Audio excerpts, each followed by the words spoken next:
Welcome back to the news at 10. Women have been advised to stay true to their supportive roles as wives, mothers and homemakers without flinching in their chosen careers.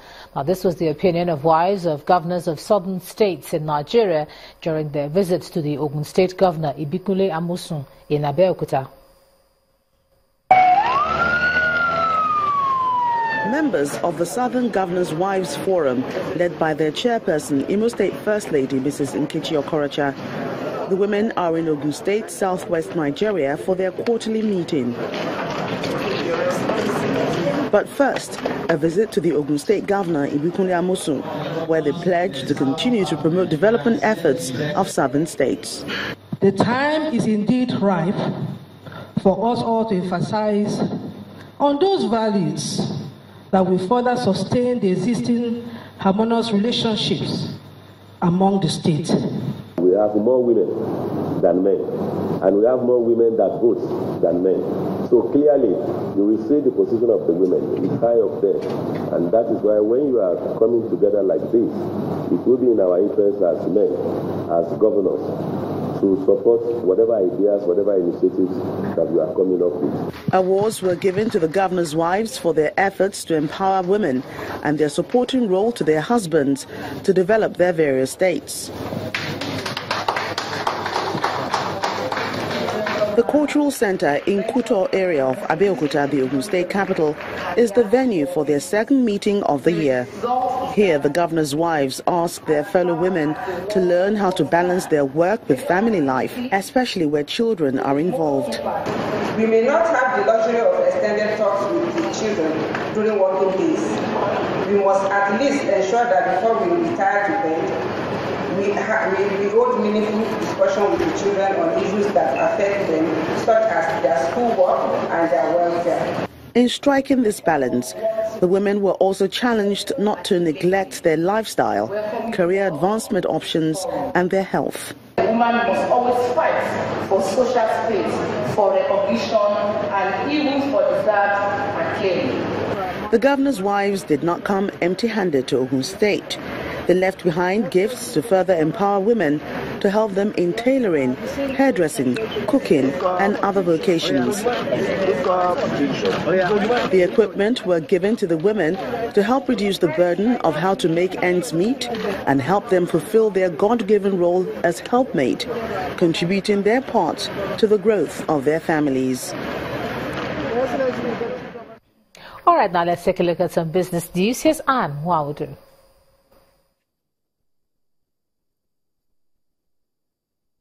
You first. First Bank.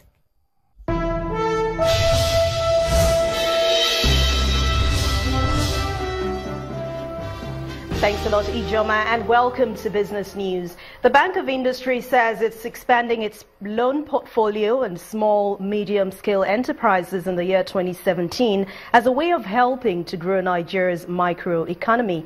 At the bank's annual general meeting in Abuja, the acting managing director and chief executive, Mr. Waheed Olagunju, described the 2016 financial year as most impressive.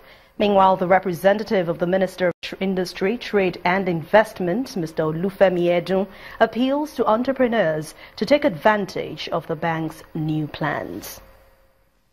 A larger BOI is able to give many more loans to support businesses in the real sector, micro businesses, small businesses, medium-sized businesses, and large enterprises as well. In the year under review, as you heard, over 65 billion naira was provided to 737 borrowers of various sizes, creating over 500,000 jobs. Our intention is to double, possibly treble, that size of intervention so that we can have a greater impact on the real sector of the economy. The fact that we're holding our AGM in May speaks volumes regarding the quality of corporate governance in place at the Bank of Industry, which is in keeping or in accordance with the International Financial Reporting Standards, the Financial Reporting Council Act of Nigeria, the Companies and Allied Matters Act of Nigeria, as well as the Banking and Other Financial Insurance Act of the Central Bank of Nigeria. All our policies and processes are also in line with global best practices that are consistent with all these acts and regulations are cited. There is no way you comply with all this that you will go wrong. The federal government is weighing in on the industrial action of ExxonMobil staff over the sacking of workers at the corporation. Talks over the strike have been scheduled to hold next week between the workers and the management of the oil giant in an effort to end the industrial action. Workers at ExxonMobil embarked on strike this week to protest the sacking of 150 members of staff in December, and it's believed to have impacted negatively on oil production at the end of 2016. Profit takers swooped into the markets today after 10 sessions of bullish run. To give us details of transactions at the Nigerian Stock Exchange, here's BC Adebayo.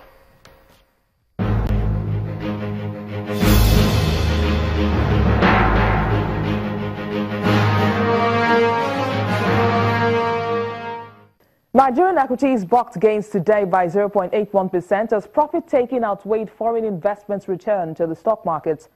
Led by losses in the banking sector, the all-share index trimmed down to 28,192.46, holding back the total market value at 9.74 trillion naira.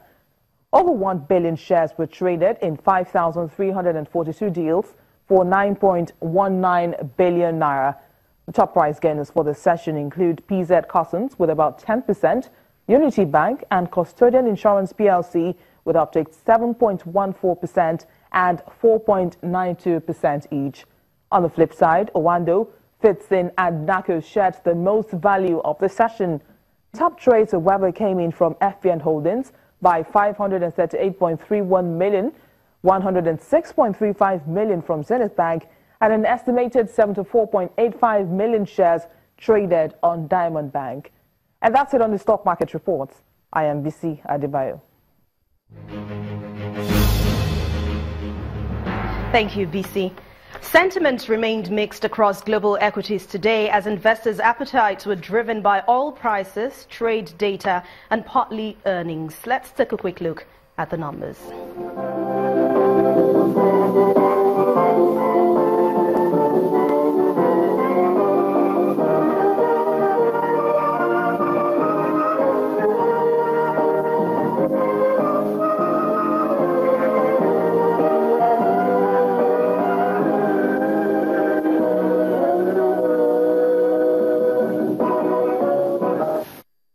With those numbers, we end business news for tonight. Thanks a lot for watching. I'm Anne Nwawadu. It's back to you, Joma.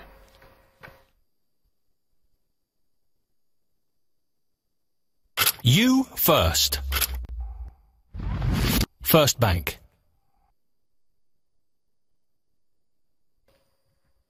The art of literature in Nigeria is once again receiving support from the Nigeria LNG Limited, who conducted a handover of entries for the Nigerian Prize for Literature 2017 in Lagos. A winner will be determined from the entries by a panel of judges. Now 184 have made the cut. It's up to a panel of judges to trim down that number. The chairman, Literature Prize Advisory Board, describes the process.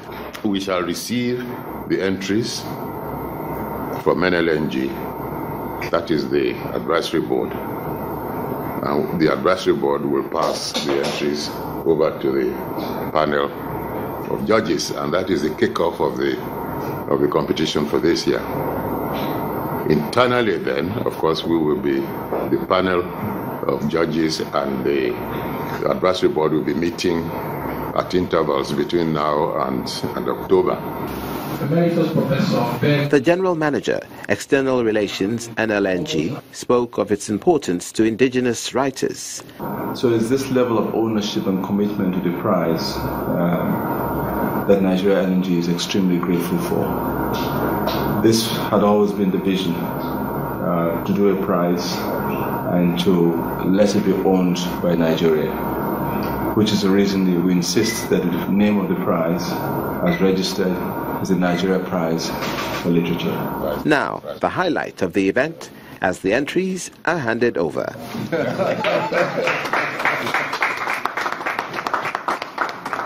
The chairman of the panel of judges spoke of the importance of this contribution. What NLG has done is to really bring awareness to what Nigerian writers have been doing and the kind of impact that has had on African literature on the continent and worldwide. All the poets and writers that submitted entries are doubtless earnestly waiting for the winner amongst them to emerge. Another feather in the cap of NLNG's contribution to Nigerian art. The United States Agency for International Development has committed $2.5 million for water and sanitation services in Kaduna and Bauchi states in northern Nigeria. This fund is to address the water needs of about 57 million people who are susceptible to waterborne diseases. Despite the fact that water is critical to human existence, it's quite surprising how government and the people take issues of its management rather lightly. The situation is even more depressing in the rural areas where polluted ponds and streams remain the only source of water for drinking and other household chores.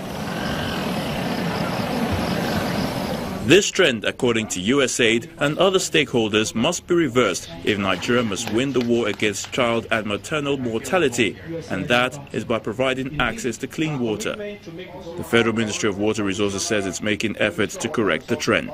We have successfully implemented first and second national urban water set-off projects in Kaduna State, Ogun State, Enugu State, Cross River and Lagos State respectively.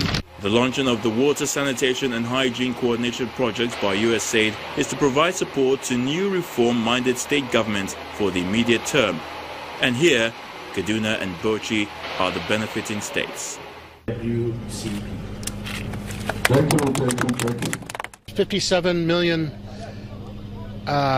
Nigerians still lack access to potable water on a regular basis. The partners of this project, including the World Bank and the African Development Bank, will be assisting the Bauchi and Kaduna states to make capital investments. The two states underscore the importance of water for sustainable development in both urban and rural areas. Kaduna State has committed a lot of resources in the provision of potable water within both urban and rural areas. The ability of any government to provide this very, very essential commodity must be the first, must be on the front burner for every government in the Federal Republic of Nigeria.